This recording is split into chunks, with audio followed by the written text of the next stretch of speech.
Welcome to Ponchatoula Live, the show where we make it easy for you to connect with the people of Ponchatoula.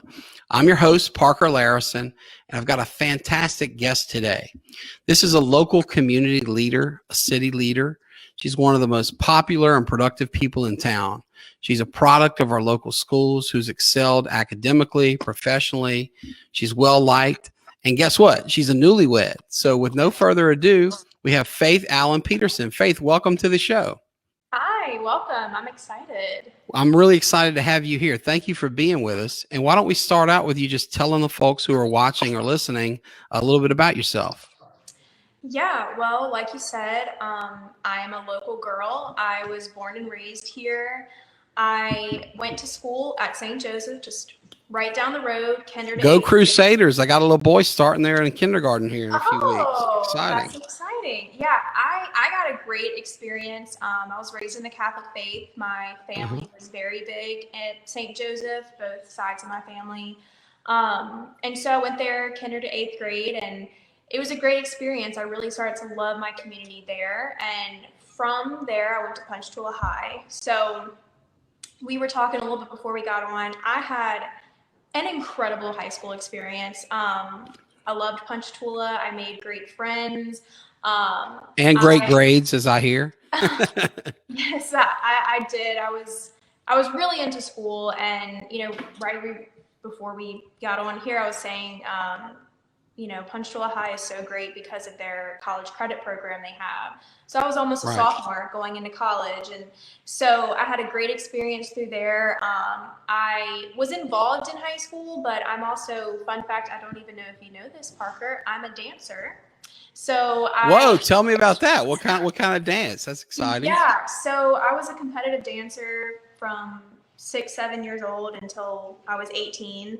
And so I danced at Steppin' Out for years. We've since had to close. But my teacher, April Bardwell, was amazing. And so I danced there. I taught there for a little bit. Very cool. So through high school, it was kind of hard. Is April, that's Mr. Dennis Bardwell's daughter, right?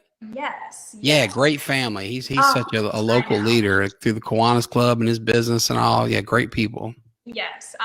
Very cool. It was really great. So when I got to college, I went to Southeastern. I wanted to kind of get more involved, and I am a joiner. I just join, and when I join, it's all the way. So I was a FIMU for 4 years at Southeastern, and through Greek life, and I did some other organizations through school. I just really got this fire for leadership and community events, planning, programming. And so that's kind of what I get to do now. So it's kind of setting me up, and I didn't even realize it. And so I continued at Southeastern, and I got my master's degree in industrial and organizational psychology, which is a mouthful and a half, but it's basically psychology in the workplace, but a lot of leadership development, a lot of things that I do with my job now can kind of go into what I learned from grad school. And so, yeah, I stayed, here. I didn't really go off, and a lot of people in college, they say, oh, move off, get out of your hometown. I never really did. I mean, I lived in Hammond for a little bit when I was in school, but sure. I love Ponchatoula. I think that's what makes you so great at your job. You love this community, and like you said, you're a Ponchatoula girl, and it's through and through. Yeah. And I appreciate that. My boy Luke, the kindergartner, he and his brother have been in camp at Southeastern this summer, and we've been treating them like college boys and getting excited. They love being at their mom's old school. She was a FIMU like you up there. And the coolest thing the other day, Luke came home and he said, Mama, can I go to school here? If I go to school here, does that mean I get to live with you? Which she, of course, loves. So I can relate to that story. I think a lot of our viewers can. I think of my brother Bree, who went to school at Southeastern and graduated there and never moved away. I mean, this is such a great place to live, and we're blessed to have a great university right there in our backyard, and not need to move away. Well, let's circle back. You've covered a lot of ground there in a short period of time, and I like to unbundle some of that, especially more details on your dancing career. But let's circle back to St. Joe, because that's such a magical time in life. When I think about my time at St. Joe, of course, I think of my friends, and they're still my best friends. I have two sons, and their godfathers were my classmates and schoolmates at St. Joe, and we still have a little gang that camps out together once a year and all that. And what was it like for you there? And, kind of who did you run with? Who were your buddies? And what do you remember about your time at St. Joseph's School? Yeah. Well, one thing that was a big part of my St. Joseph experience, of course, I'm Catholic. So all through school, I mean, your Catholic class, your religion class is right. a grade. I mean, I don't know if it still is, but I mean, you had to make A's, in that class, sure. and you had to pass it. So I was an altar server from 4th grade to 8th grade, a little bit of 9th grade as well. So I remember, I would go and serve, while I was in school and our masses, but other ceremonies or other things that would happen in church, they'd always kind of pull us in to help. I remember they'd pull us out for, if a wedding was happening during the day, right. or now when I was an altar boy, weddings you get a little tip. Did you ever get any money out of it? Or? I got a little bit, and sometimes when I would do a funeral, right, yeah, it was really hard. Yeah, those are tough. Yeah, that was tough, and sometimes they would try to do things, and we were just, it's okay. But I was involved in choir as well. I'm not a good singer. I don't know why they let me do that. I'm a good ensemble person, Right. Well, but one friend in particular, we have distance a little bit just because of life. Sure. So my friend Brinley, we went to kinder to 8th grade together. We were in high school together, and then we ended up running home to find you together. So one of my friends, we quite literally grew up through life, and every time I see her out, if we go to dinner and I see her out, we always catch up and stuff. But yeah, I'm like, Does Brinley still live around here in the area, or did she move off? I think so. Yeah. I'm not sure, but I think she still kind of lives local. But yeah, I mean, cool. I had a great, I can't say enough good things about St. Joseph. My mom worked there for a period of time as well. My grandmother, Catherine Allen, she was a Eucharistic minister for years. Right. And my uncle is the deacon at St. Joseph, so I'm very closely tied. Yeah. Well, let's talk about family, because you mentioned both sides of the family being deeply involved with the church. You mentioned your mom. Tell us about, your parents, your family on both sides, and because it sounds like they're well entrenched in our local community. Yeah. I have the best family. I know everyone says that, but I'm an only child, and my favorite thing that people say, oh, you must be bratty. Maybe sometimes. I guess if you ask the right or the wrong people, they might say that. But my parents really, I had to work hard for my grades. I remember coming home at St. Joseph days, and my dad was like, you got a B on this? I'm like, that's good, I thought. But, they really instilled in me to work hard. My dad actually just retired from Shell in Norco, and cool. He is just such a hard worker. My mom. What's he doing with his retirement? Is he taking time to have fun, or is he digging right into something new? He wants to start a garden, and now he's growing me a tree for my house. So I think he's just kind of relaxing. It's only been a few right. weeks, so I don't think he's. What kind of trees he putting up at your house? What's he growing for you? Okay, so my dad, he'll find acorns in the yard, and I don't even know what it's called, germinate them, I guess. And right. He'll grow it from the acorn, but we have little cypress trees, and I think they make saplings, I think is what he calls them. Okay. And so he'll get them, and they'll just grow, they'll grow from the tree, that it comes from. They'll just grow around the little area around the bottom of the tree. So I actually remember the morning of my wedding, which I know we'll probably get into. I'm about to leave to go get ready. Oh, look, when a newlywed comes on the show, we're going to dig into that. Don't worry, we'll get there. For now, we're just talking trees. Oh, it's about the tree. It's not about the wedding. So I'm about to leave to go get ready for my wedding day. And Dad calls me, you got to go outside. I have to show you something. I said, if you're about to show me a tree, I'm going to lose my mind. Sure enough, a baby tree about this tall in the grass. Oh, that's funny. But no, I live on the what is it, the west side of town? Yes, I get my east Right. and the west. Gotcha. So we live by a lot of our family. My dad's side is the Allen side, of course, and my grandma, if you knew Catherine Allen, you knew she's just like an angel on this earth. And so we were really, really close. And my mom's side is Melanson. So my grandpa was actually really active in the fire department. Right. He passed So away. what is Deacon Larry to you?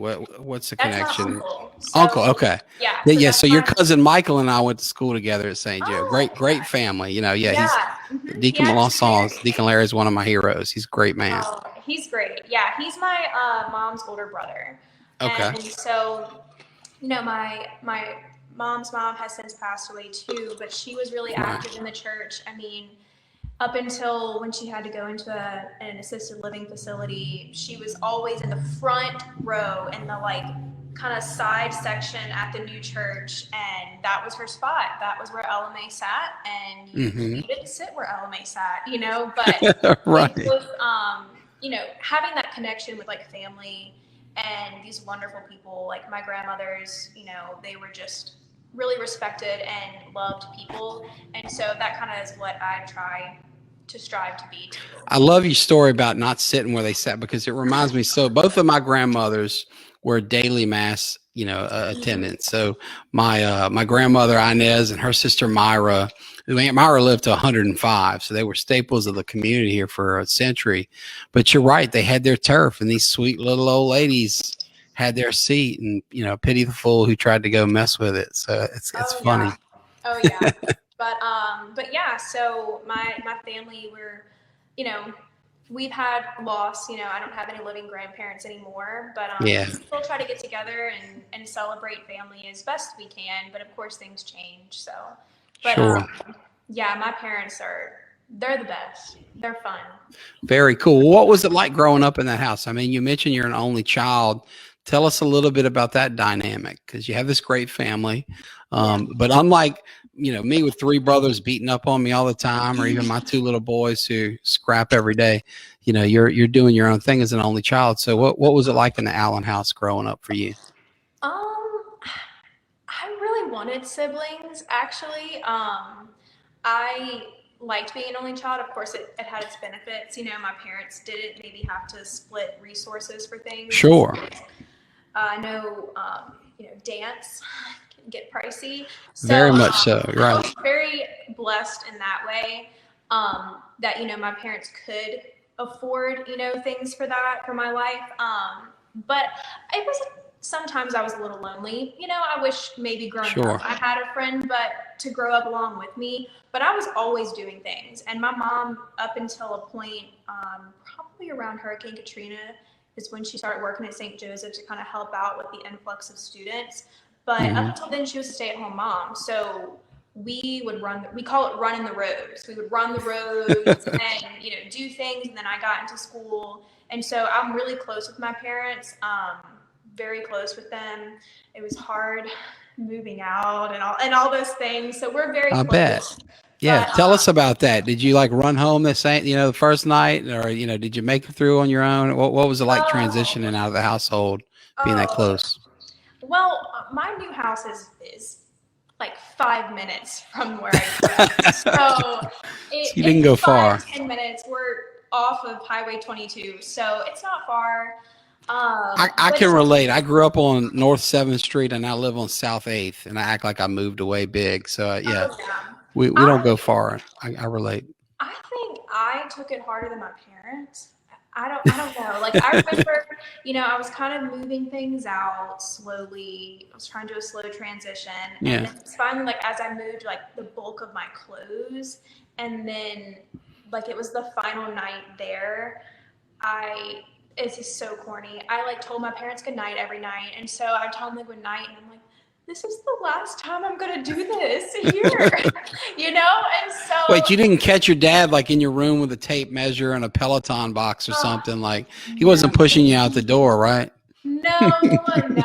But my mom, like, both of them were like, it's gonna be okay. Like I thought that would take harder than I would, but no. And my new husband, he's been supportive, and Sure. but it was like a day or two, like leading up to Right, it, kind of getting sad, and now it's every now and then if I like leave the house, I'm like, oh, I could be going, like I just remember what it was like to just like go back to my room, or because we are so close, but it's not bad. It's not bad. Well, you mentioned your husband. Tell us about Mr. Peterson. Tell us how y'all met. We all want to hear about this love story. Oh, he would kill me if I told my side of the story. So we actually met in high school. Okay. Is he from Ponchatoula also? He's from Robert. So okay. Yes, not far. But so we kind of met freshman year. I didn't know a soul, coming from St. Joseph. I graduated with 28 kids, and maybe half of them went to Ponchatoula. So, coming in, I didn't know anybody, and all these kids knew each other already. And I just remember walking into my first hour, it was algebra, and this kid in the back row with this like Justin Bieber hair was being obnoxious. I'm like, oh, this guy. Well, that guy is gray. So he's your husband now. Yes. So I don't know if we really talked a lot our freshman year, but we had a few math classes. We always had math together, which was weird. I don't know how that always ended up. But we had a few classes together sophomore year and then junior year. So we kind of just built this friendship, and I kind of became friends with their group of friends from Champ Cooper, and we're actually still all very good friends. And they were like in our wedding, so we're all still very close. And so that friendship kind of just grew. We dated different people in high school, but there was always this really good friendship between us. And so I was in college. I was single. He was single. Well, I was asked to play Dorothy at a birthday party.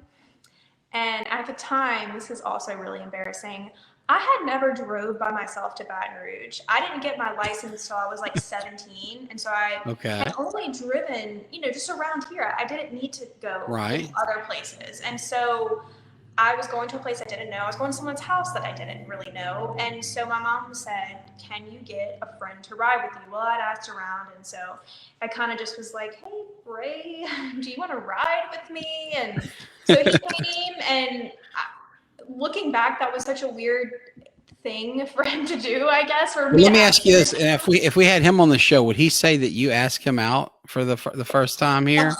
Or because, that's a point of debate in my marriage, is that my wife, through a friend asked me out. She denies that, but it's interesting to see your dynamic here, because you asked him to ride with you, right? I did, but I was convinced, and you can ask our friend group, and he would kill me if he watches this. Nobody watches this. Dish away. There's zero chance your husband watches this show.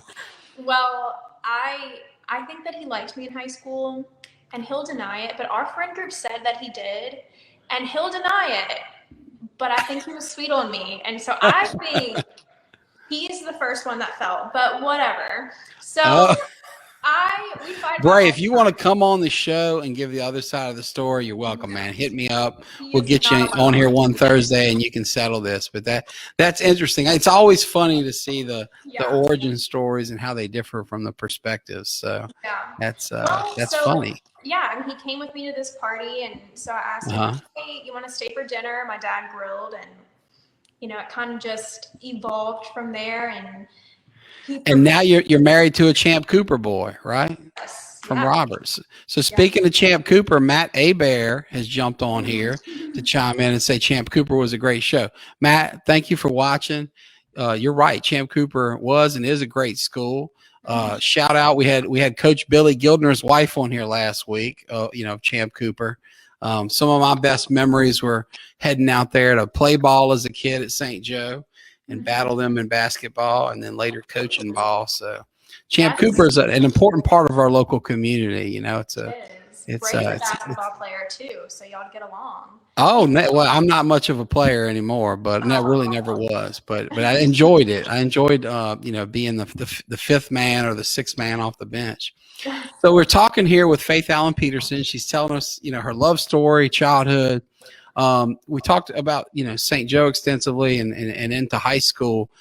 Tell us about the people at PHS that made an impact on you, teachers, coaches, whoever. But you mentioned what a great experience you had at Ponchatoula High School, and I'd love to hear about who was involved in it. Yeah, so one person that really sticks out to me was I had a free hour in school, and I could have got out early my senior year, but I chose to take an extra class or two.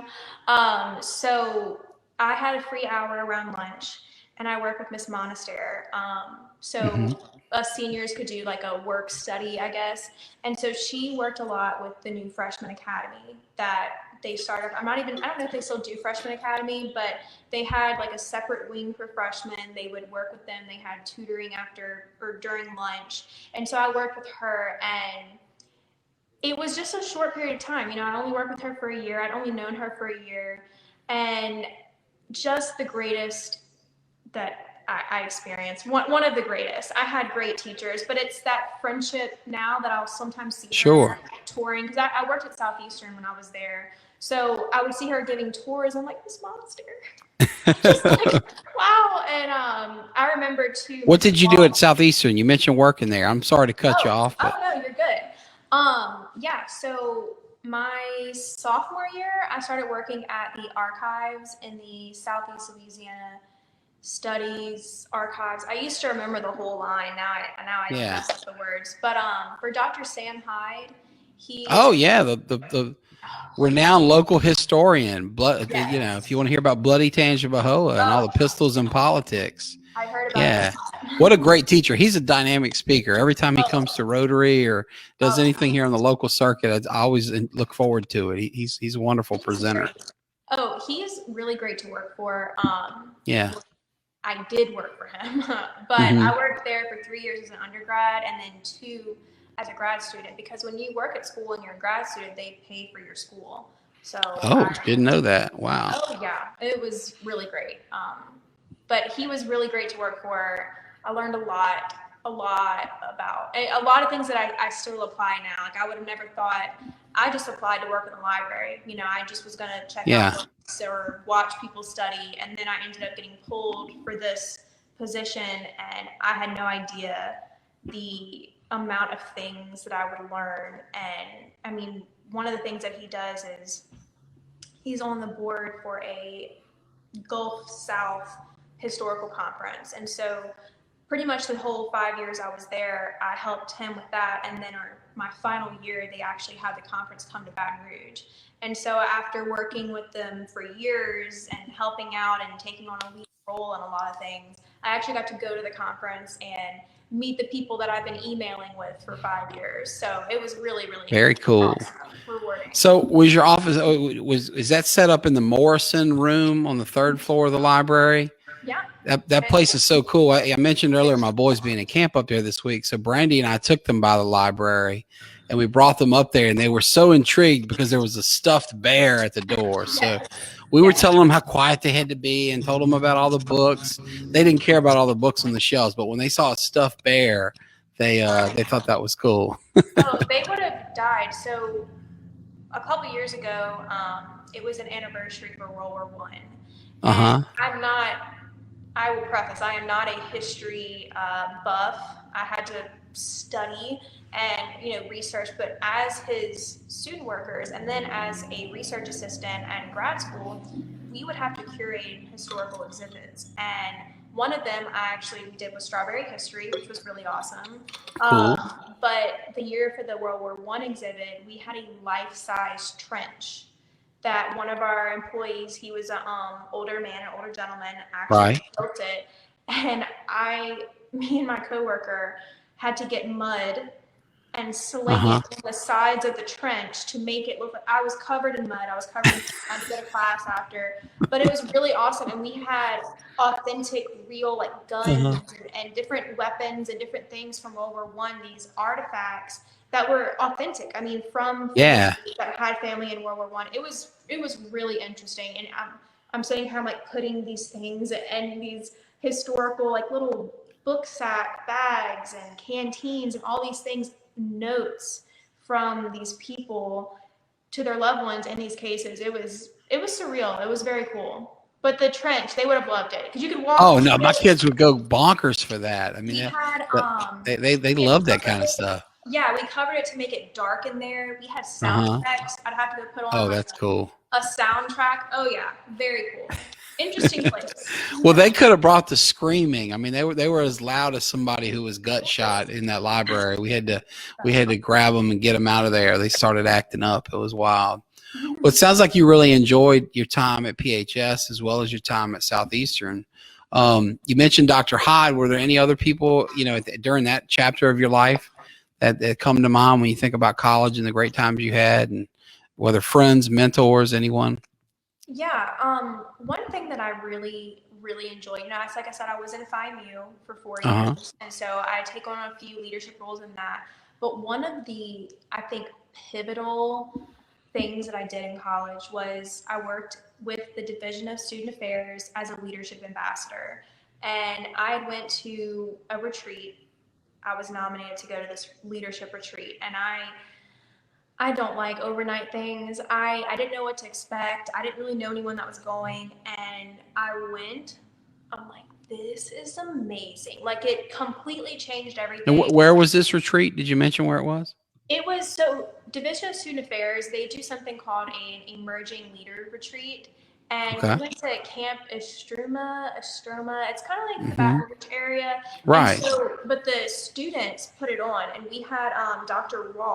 Pamela Rault. I don't think she works at Southeastern anymore, but she was in charge of them. And so these students, you get in these groups and you do like leadership activities. You'll have these concurrent sessions that happen where you can do different leadership topics. It's just amazing. And so I did the ambassador program where I helped lead the retreat the last 2 years of college. And my senior year, I was on the logistics side of things. So I was kind of on the planning committee, and you'd see these people, these groups, you had some Greeks, of course, they'd always bring a few Greeks. You had other club organizations. There's a big Nepalese community at Southeastern. Yeah. Different people from different cultures that would come. And there really is. I met some, and I was surprised to hear how many students from Nepal attend Southeastern. It's really amazing. How did you hear about us? I mean, all the big universities. I'm like, I think Southeastern is great, but it's right. To see who comes. But it's all these different people that have different interests, different beliefs, different anything, backgrounds come together, and these friendships form, and these conversations happen. And it's like I know this sounds maybe crazy. It's almost like when you go to like a religious retreat, it like changes you. It just kind of like changes you, and you become this leader that you had no idea that you could be. And so my senior year, I was kind of trying to figure out, I wanted to go to grad school. I didn't know what I wanted to do in psychology, but I knew I wanted to do that. And this girl said, well, I'm doing industrial organizational psych, and I'm going to focus on leadership development. And I said, you can do that? That's psychology? And so it just kind of opened up this door to what I got my degree in, and like learning about different types of people and how to work with people. It was just this experience, and it was amazing. And so now I tell everyone, if they go to college, some people just want to go home, they want to just go home, but it's really like, you can't learn the things that you learn from being involved and doing things like that in a classroom. You just can't. You're never going to get that experience. And I always tell young people, get involved in some capacity, because you can't learn the skills that I can use now in my job just from a textbook. You're just not going to. So it was huge. It was a game changer. Well, it sounds like that, and it sounds like just a perfect preparation for where you are now, because you have this really big task. I mean, you have this big, important job, and you're literally tasked with revitalizing downtown Ponchatoula, right? And you're doing great. And speaking of that, well, there's a quote here. One of our viewers, Justin Sharp. Justin, thank you for tuning in. He says, Faith, that you're doing a great job. He remembers when you were appointed. He had high hopes for downtown, and you are fulfilling them. So he says, thank you for what you're doing. Wow, so I'm so glad, Justin, thank you for sharing that quote. But I'm so glad, Faith, you're kind of explaining your background educationally and experience, your experience and how it's led you to where you are today. Tell us a little bit about the job you have now and kind of how you're applying that type of psychology you studied and those experiences you had to the tasks and challenges at hand. Yeah, so a part of my education at Southeastern, so the program is 2 years, and I had to write a thesis, which was just... Oh, that's a lot of fun. Oh, it's a dark time. Yuck. Every time I talk to a grad student, I'm like, you're going to hate your thesis. It's going to be a hard time, but then you're going to be done, and then you'll never have to do it again. But the second part of the program, for my program, was I had to have an internship. And so, I worked at Southeastern, like I said, for those 5 years. And so I had to get like a second internship, and I ended up interning at Tangi Tourism. And so you got to work with my dear friend Carla Tate. Isn't she the best? Oh, she is the best. She's great. We grew up together. Sing enough praises about her and like that entire team. They look, Emily McNeely. There's just so many. I mean, they're wonderful folks up there. Dana, the whole team's awesome. They're great. Baby Dana. When I kind of worked under Dana. That's a high compliment. She's a badass. She's awesome. Wow. Yeah. So that year was the Tangi 150. So our parish had made 150 years. And so I was kind of tag teaming between my job at Southeastern, because Dr. Hyde was involved in the planning, and then the Tangi 150 with Tangi Tourism. And so I kind of started making connections, learning a little bit about how government works and how, funding and all the things that went into that. And so through that job and that experience, I kind of learned about this job opportunity. And so, they were great resources for me. Carla called me just the other day about something coming up that she'd like me to hang out with them with. So it's really bridged a great partnership. And so I got this job 2 years ago. May was 2 years. And I gotta say, it's a hard job at times, but it's very rewarding. Right before we went on, I was saying my first year was how many months of COVID, and it's still right. Yeah, you really couldn't have picked a more challenging time in history. Yeah, and there's no rule book on how to do a job for anybody in that time. And with our downtown program, we are a Main Street community, and that is a national and state program. And so we have a really great state director, Ray Scriber. He's recognized around the country, I think, by other state directors of how great he is. He's amazing. And so he's really been a great resource as I've learned about this job. But, there's guides and there's books and there's resources for this job. But again, every community is different. We're a Main Street community. Downtown Hammond is a Main Street community. And yes, while we are similar in a lot of ways, we are very different in more ways, Right, absolutely. So, we kind of have these standards that we follow, these approaches that we take, but it's really a learning curve. And I think that's one thing that I didn't realize as much getting into this job, about how much I was going to have to learn and change. But if I hadn't had some of the experiences I did in college, and again, some of those things that you can't learn, how do you communicate with people? Even as simple as what I'm doing right now, I couldn't do that if I hadn't had the experiences I had in college. And a lot of my job is talking with people and networking, and those are things that I learned through my internship and through college and my organizations that I was in. And so I've taken a lot of the book things that I've learned, but a lot of just things I've had to kind of teach myself or learn along the way. But those people skills and communication skills have been amazing through this. And you know, case in point, I think about all the great streaming you've done during the last year or more with COVID. And that's something, frankly, that probably wasn't even around yet when you first started studying that in college, right? So you're learning, you know, taking the communication fundamentals you learned in school, but applying them to new technology, new opportunities, and, you know, doing a ton to help promote our city. So, I try. yeah. And I mean, I always tell people, you know, I don't have it figured out and I don't know everything yet and I don't have it always right. But I have great friends and community partners and like the staff at City Hall and like Mayor Zavia has a lot of faith in me. No pun intended. Right. My name. But you know, he really believes in me and you know, well, how can we accomplish this? It's something I want to do. All right, well, Faith, how can we make it happen? All right, let's talk about it. You know, so, and I have a great, you know, through Tangi Tourism, through, you know, obviously we're Rotarians together. Sure. I've joined another little organization. And so it's all these little things are playing into. What's the other organization you've joined? I am a new member of Junior Auxiliary. Oh, cool. Tell us about that. Yeah. So their president, Ashley Leicestershire, our previous president, Ashley Leicestershire, had came to a Rotary meeting and talked about. Ashley's great. She's a previous guest of the show. She and Andrew, wonderful people. She's great. They're such a fun family. Andrew's a new Rotarian as well. We saw each other today at lunch, actually.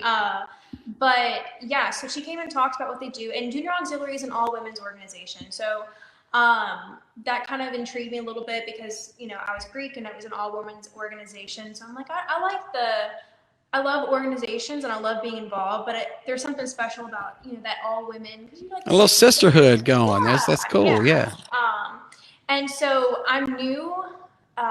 Junior Auxiliary does a lot. They do a lot for the community. So I'm still learning a lot about what you know, all they do. And I hope, you know, I can kind of step up in a big way maybe next year. But it's been fun. You know, I enjoy learning about the community in different ways and, you know, through Rotary and through Junior. And you've been a great Rotarian. Our club is really, really fortunate to have you. You know, we were talking off air earlier. I noticed that you and others had volunteered with Rotary this week to, you know, to serve 1,100 people meals through the food bank.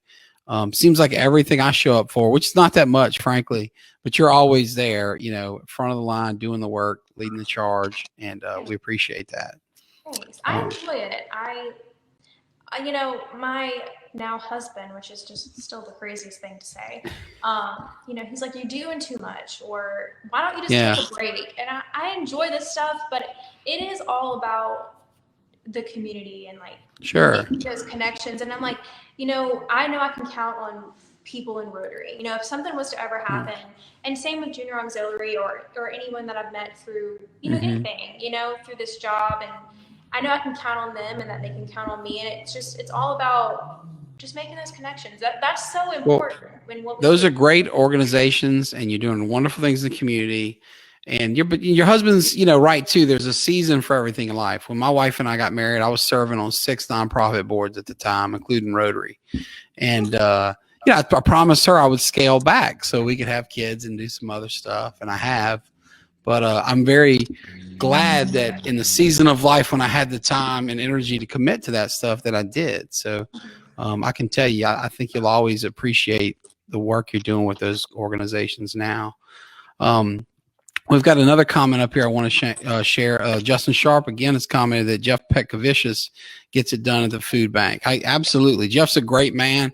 Folks, if you really want to watch a compelling interview, go check out the one we did with him here on the show. I mean, he really bore his soul. But Justin, we appreciate you sharing that. And Faith, you know, that food bank is so important in our community now more than ever with all the hardships that have come out of the last year or so. Tell us about what that was like to get in there, get your, you know, put your hands, you know, to work and feeding so many people. Did it touch you to do that? What was the experience like at the food bank? It did. You know, we were talking before, John here, you know, he's kind of over our daily bread right now. Right. They have it figured out. First of all, it is very efficient. I am very much Like I like my things organized, and I love a good assembly line. And you can Is that a ask, FIMU thing? Because I've heard that out of my wife so many oh, times. maybe. You can ask Sparky. Yeah. He was next to me when I was slinging the blueberries, and if his little paper he put down wasn't right, I'm like, Sparky, you messing me up, my man. And Sparky's a free spirit, so he probably didn't share your same attention or compulsion he to did get it really exact. good. He did good. But He's an yeah, artist at heart.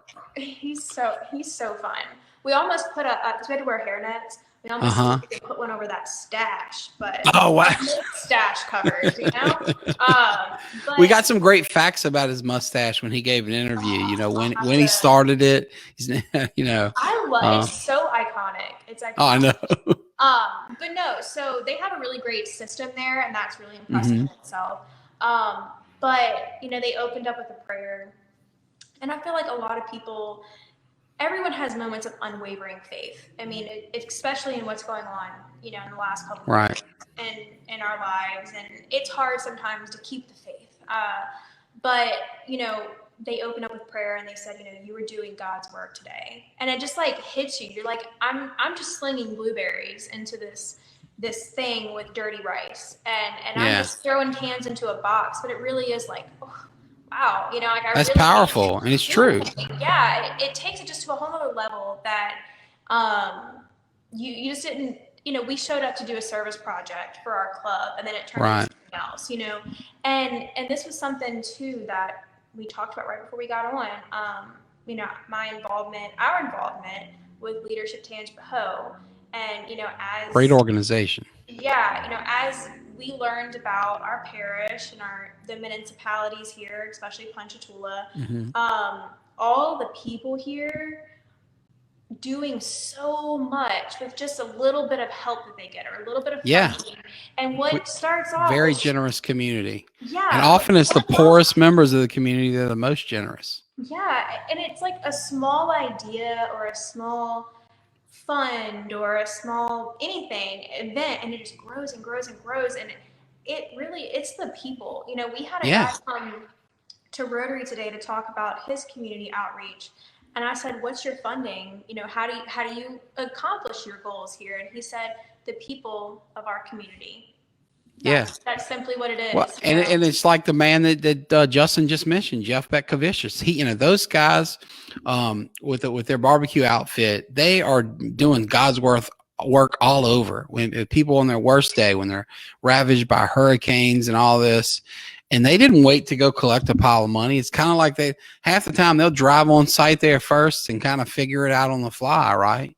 Yeah. But it's very generous people giving of what money they have, their time, their effort, their equipment.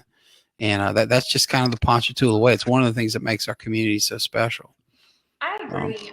Good point. You know, and when people call or if they tour Ponchatoula, or they'll call me up about something, we have great shops. I mean, I'm probably one of their biggest fans. You know, I work there and I'm like, gosh, I'm so good at my job because I shop so very local in Ponchatoula. But you know, I dine local and all those things. And I tell them, look, we have great shopping. We have antiques. We have awesome art places. Our restaurants are the best. You know, all those things. But I end with, it's our people that really make it so over the top special. Like, you're not going to find other people like you have here in Ponchatoula. I had somebody come through just last week and they said, I went to Paul's Cafe, and the owner, Paul, you know, I know his daughters own it now, but we know what you mean.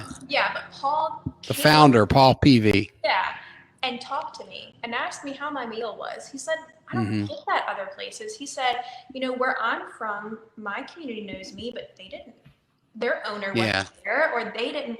Then he went to Millside later. He said, again, the owner came and talked to me. They didn't know who I was. They didn't know me from Adam. I was just a person eating there. And you know, I kind of walked with them through town, and they met a few other people. They talked to other business owners, and even me, you know, with getting married and, you know, different things happen in my life. The business owners, like, how's it going? You know, did you have a good vacation? Yeah. The ladies at the country market, they said, you're taking the whole month off for your wedding, right? And I said, no, I'm just taking off 2 weeks. You should take off the whole month. You deserve it. I'm like, okay, well, I'm not, but thank you. You know, it's like, it really is like a family. I know that might sound very cornball cheesy, but it's true. It's like you like get to know these people, and they're just so special. Like you can't recreate that somewhere else, you know? No, amen. You're absolutely right. Look, I want to pull up the website here so folks can figure out how to get in touch with you here. So the website, folks, is downtownponchatoula.com. So Faith, tell us a little bit about the Downtown Ponchatoula Revitalization Program, what you guys do. Just tell us about the program. Yeah. So obviously we have our website. You can definitely contact me through there for any questions, but I'm always have the Facebook page just up on my phone. I usually have it up throughout the day. So if anyone needs to message me or has questions or comments on anything, I'm the one that runs it. So I'll always try to get back to you as soon as I can. But like I was saying earlier, we are a Main Street community. So it's a national program. We are an affiliate of the state. So we go to meetings and conferences and we learn different things as managers or directors of the program. And so it's very broad. I wear very many hats. But the biggest. And you just got back from one of these conferences, weren't you at one last week maybe, or was that this week? No, that was last week. Yeah. Okay. So last week we learned about historic preservation a little more, which is quite literally what Main Streets are. It's economic development through historic preservation. So these programs started because dying downtowns, basically, because the highways and the interstate systems, everything kind of drove business away from downtown, which was the railroads, you know, the hub of business was downtown. And so as things kind of grew out, this is when this program kind of developed in like the early 80s, I believe. And so it's all about the downtown businesses. Not that we don't want to promote other businesses, but the goal is. Well, sure, but you're a downtown organization. That's your mission. Right. And so, but the big push is those buildings. So we want to promote development in the business side of things, but protecting those buildings, these historic buildings in town. So Paul's Cafe, you know, it's like an iconic corner of town. You know, that's a historic building. Some of those buildings have been there since before 1920. And so this program was developed to bring back business to downtown, but to restore and renovate these historic buildings. And so I'm glad you brought that up, because that's a topic that's important to my heart because of what I've done here with our little office. Yes. So this is a postcard, an old Ponchatoula postcard. You can see here it says postcard, and this is the house that is now my law firm, and it says Residence Ponchatoula. And our local historian, Mr. Perrin, Jim Perrin, says he thinks this was taken in the 1920s. Wow. So as we were talking about off air, this building that we're in here is a bit over 100 years old, and it was renovated at about age 50. It's had two owners prior to me, and owner number one built it. Owner number two bought it in the 50s and renovated it, and then we bought it within the last decade and renovated it. But these old buildings are such treasures, but they need to be maintained. They need to be rejuvenated and kept up, but within certain standards so that you can kind of maintain the integrity of what they were meant to look like. So it sounds like you guys have that on your heart, and that's a big part of your mission. Yeah. You know, we have what's called a historic district. So you have like your Main Street district, and then there's so many different little names for downtowns, you know, districts, boundaries, things in that. But our historic district is a little bit different. We kind of work with that. But that's the group that kind of sets those historic standards. And so at our meeting last week, we learned a little bit more about those standards. You know, there's credits, there's grants that will come down. You know, we had a grant recipient at Paolo's last summer. They were awarded that grant. They were able to put back a awning on their building. Right. So historically, their building had an awning, and so we were able to find. I know well. I spent 12 years upstairs in that building, and we have Andy still has a big giant photo of a different postcard with that old scene from Ponchatoula then. And you're right, it used to have one. So that's so neat. They're able to kind of return to the original look. Yeah, Very cool. Yeah, so that's a grant, and right now that grant is open again, and we will have a few applicants. I think from Ponchatoula. I can't name who it is, of course. Yeah, right. Of Hopefully course. one of them get it, because it was my first that I'd helped get for Ponchatoula. Yeah. Here, so I was like, woo, win for you, win for us, But that's exciting. Events. The chamber. Yeah, tell us about that. I understand you have a neat art event coming up for kids here. Tell us about that and any other events you have coming up. Yeah, so I always like to give her credit. She's very humble, but I always will give her credit for this. Mandy Mongrew, she is with Follow Your Art. She is one of our... Love Mandy. She was a wonderful guest of the show. She and Josh are just incredible people. I know. Yeah, she's doing great things for our community. Oh, they are. So, and there's some more things hopefully coming in downtown. Deal. But this event is one that she kind of came up with. So, Mandy teaches art. She also has her art gallery where you can buy things. And so she came to me and she's like, I have all these kids that take class, and a lot of kids in the community take art classes. We have a couple other places like Sunshine Studio Arts. Kim Zavia has some art classes in there. Like everyone, even the country market will have some classes sometimes for kids. So there's a lot that's going on with art in general. And she said, I have all these kids that they never get to show off their art, and they don't know how to do that. You'll go to an art gallery and you might have the artist there talking about the mood of the painting or whatever it may be. But the kids who get to paint and do these things, which are amazing, like some of her students, I'm like, I would buy this art, They don't ever get that opportunity. So she said, can we do like an art showcase throughout downtown? I said, absolutely, yes. We're like, what can we do to make it happen? So we kind of met, talked about things. We set up a little SurveyMonkey form. We picked a date. I think we probably have over 50 kids signed up now. It's completely free.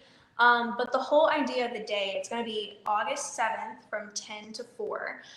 Any event I do on a Saturday, I typically do 10 to 4-ish because that's usually the hours of the businesses. So I try to accommodate those hours. So from 2 to 4, there will be art showcases throughout downtown. So when kids sign up, and they don't have to be Mandy students, they don't have to be an art student at all. If they do any kind of art, it doesn't even have to be paint. Anything that they do and they want to show it off and get to tell people about it, they can sign up. It's completely free.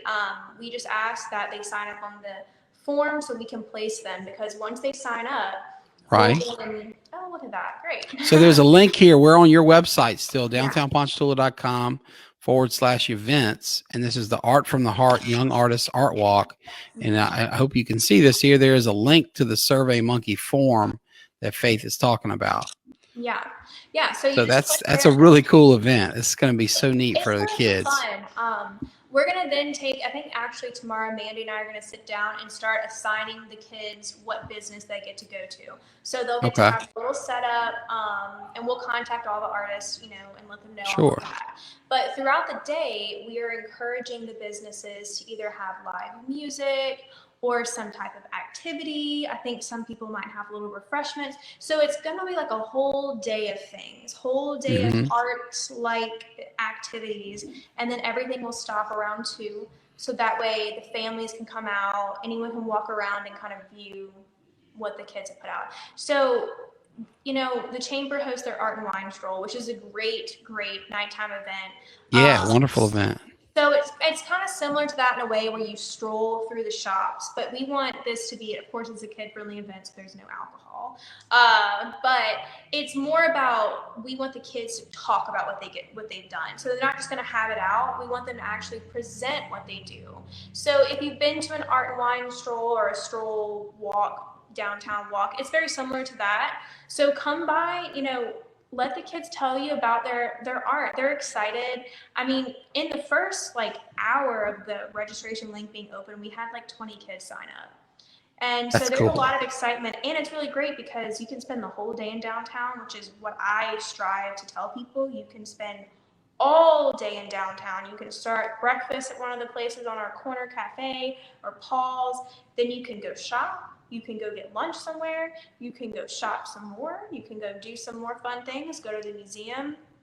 But with this event, you can go to those art showcases at 2, and then at 4, 4, 5, when you're done, you can maybe finish shopping, whatever, you can go get dinner in downtown. So it's a whole day, and I think it's going to be really great. We're excited. I mean, we actually extended the deadline because we had a lot of people signing up a little last minute, which is fine, but we didn't want anyone to not get that opportunity. So we'll start placing tomorrow, and we're going to keep it open until next Wednesday, and then that'll have to be our cutoff because we want to make sure we have enough businesses and kids spread out, and we want to make sure we have all that. You need to have a deadline there so you guys can get organized and communicate who needs to be where.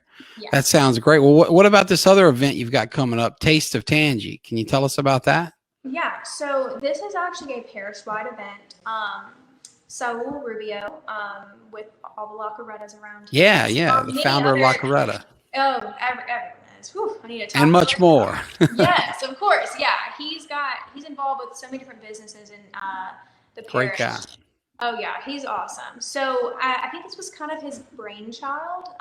Okay. And if I recall, when I heard the story, he kind of wanted to do this last year, and then of course with COVID, they weren't able to. Yeah. So it's a week-long event, I guess, that's happening throughout that entire August. I think it says 10th. Yeah, August. Yeah, 10th to 15th. It says. Yeah. Yeah.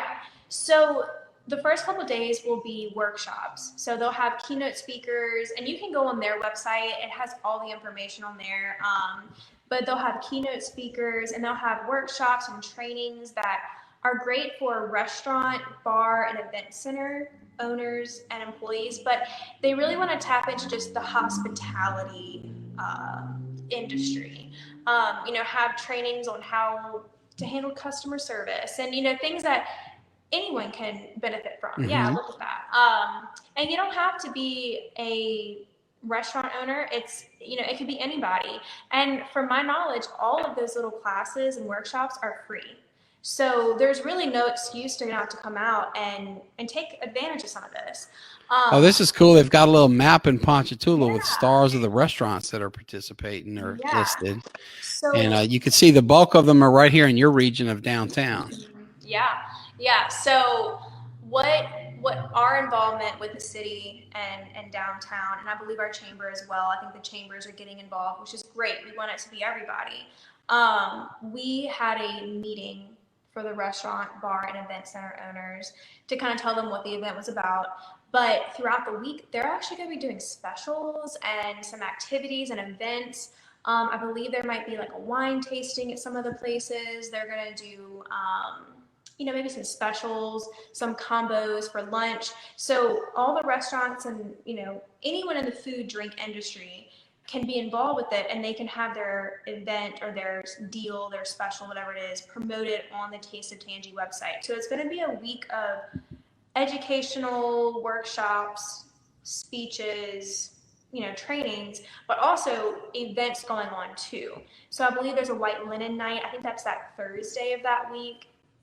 There's a cook-off as well. It's actually a mayor's cook-off. So cool. Any idea what's on the menu for Team Ponchatoula? What Mayor Zab's cooking up? I don't know.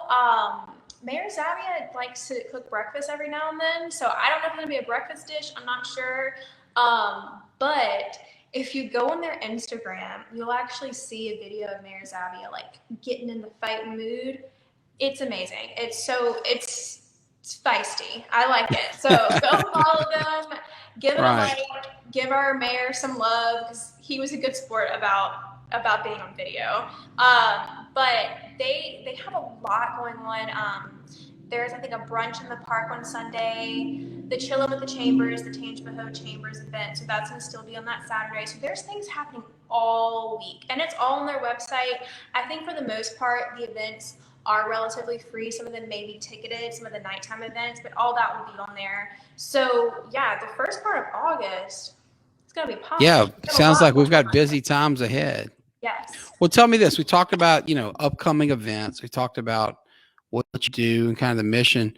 What do you see on the horizon for downtown Ponchatoula and your organization? And just kind of give us a preview of the days and years ahead. Yeah, I see a really bright future for us. At that meeting just last week, Ponchatoula, I mean, we know we're great. We know, but people are Right. starting to recognize that, and there is this. I don't even want to say it's me. I don't want to take credit for it because I don't know if it's anything I've done, but I just feel this different energy in town. It may just be because I'm super involved with it now, but I've just seen Right. a lot of growth and a lot of new businesses. Like even through COVID, we've had businesses open, and I mean, Mandy, we were talking about her. Yeah. Started at one location during COVID, Yeah. was so Right. successful, opened in a new, bigger space, and is still just so successful throughout all Yeah. of that. Totally thriving. Yeah, I mean, we've had so much growth and movement, and just there's this vibrancy and energy that I just want to see keep growing. And I want people to recognize Ponchatoula as a destination. We would have tour groups come through occasionally. COVID kind of took that away. I have a feeling that'll start back up. Sure, of course. But what I've learned, I don't remember this may have been a recent training I went to. It's great to attract your tourists, but we want to build a downtown that our locals love. Because if your locals Right. love it, the tourists will come and they'll love it too. Right. So you want to build something for the locals. And when locals love it, they invest, right? I mean, you see that. You mentioned Paolo's earlier, and that's a great restaurant with a wonderful chef. But let's face it, that wonderful dynamic partnership that's been built there between Colleen and Chef Paolo, it's because locals love it, right? And if Colleen Inman, who has all the money in the world to go anywhere she would ever want, if she didn't love her hometown here in downtown Ponchatoula, she would take those resources and more importantly, her time and energy and invest it elsewhere. And we would all miss out, right? So I love when you mention that because there's a synergy that can kind of only be built by local energy and attention. Well, and people see it. People come here and like the guy that met Paul Peavy, he feels it. Right. But what I would like to see is that, we do have just not many, but we do have a few vacant spaces, a few spaces being renovated right now. And so I would like to see that work done. I'd like to have all of our buildings, all of our facades pretty, nice again. And a lot of that work can be done through tax credit incentives and these grants. So I'd like to see some of that work happen. I just want it to be a place that people are comfortable coming to. Like we could use some more benches. Right. I understand, there's things we can improve sidewalks, we can improve different things. And so all that stuff that'll come, that takes years and years of work to do, but it's things that I see and it's things that I'd like to see for the future improve too.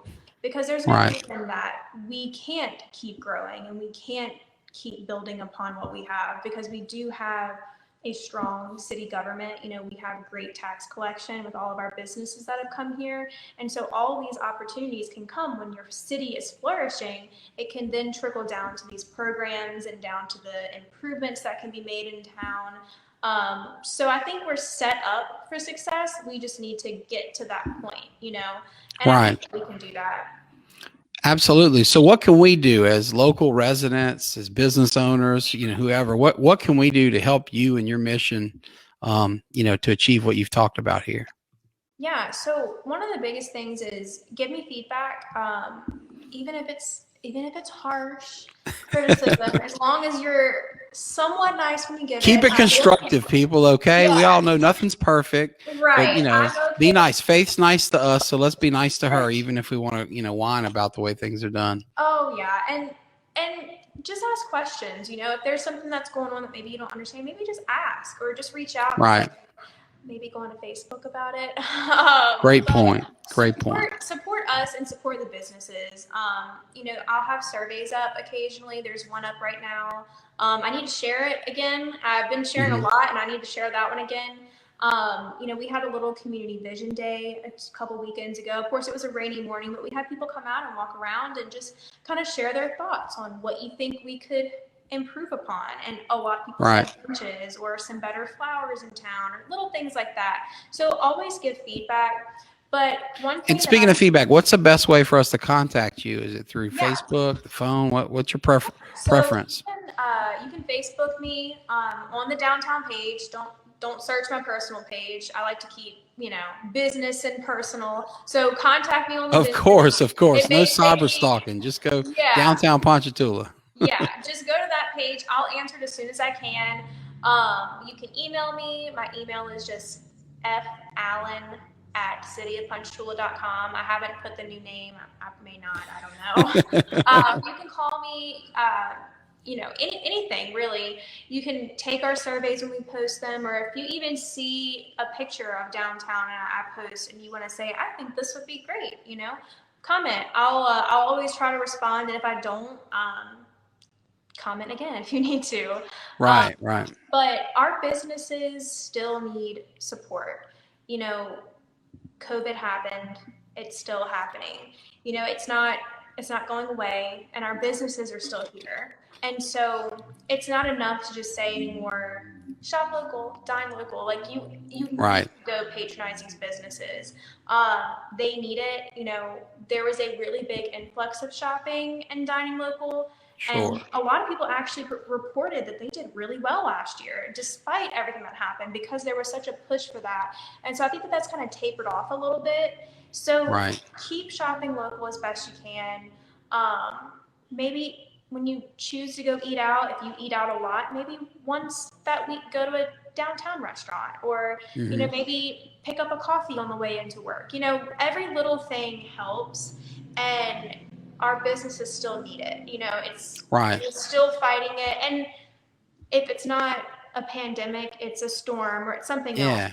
And you make a great point, because those dollars spent locally stay in the community, right? No matter whether you're dining somewhere, picking up coffee, heck, hiring a lawyer, right? We're going to be the businesses that are sponsoring local kids in baseball games and softball games and dance recitals, as you remember well from your days. So that's a great tip. I want to thank you, Faith. We've kept you past the hour, so I promise you get back to your new husband. As a newlywed, we'll get you home here shortly. But before we go, I just want to ask, is there anything else that you'd like to share with our viewers and our listeners? I guess just love where you're from, because I do, and you don't have to go off to get opportunity, and love where you're from. And when you give, and this was something that we said a lot in our sorority, when you give to find you, she gives back. And I feel like I give to Ponchatoula and I get so much back in return. So in anything that you do, whether it's in your community and you're me in your community, or a Parker in your community, or whoever, give everything that you have to whatever you do, because the reward that will come back is greater than you ever would imagine. So give. Great. That's so wise. And I mean, heck, it goes back. You mentioned your faith earlier. It goes back to the Bible. You reap what you sow, right? I mean, that's just good old fashioned wisdom. So Faith Allen Peterson, thank you for joining us today. We really enjoyed having you on the show, and I really appreciate your time. To our viewers, thank you for tuning in. We'll be back next week with Sarah Mitchell, another brilliant, smart Ponchatoula grad. So thank you, and have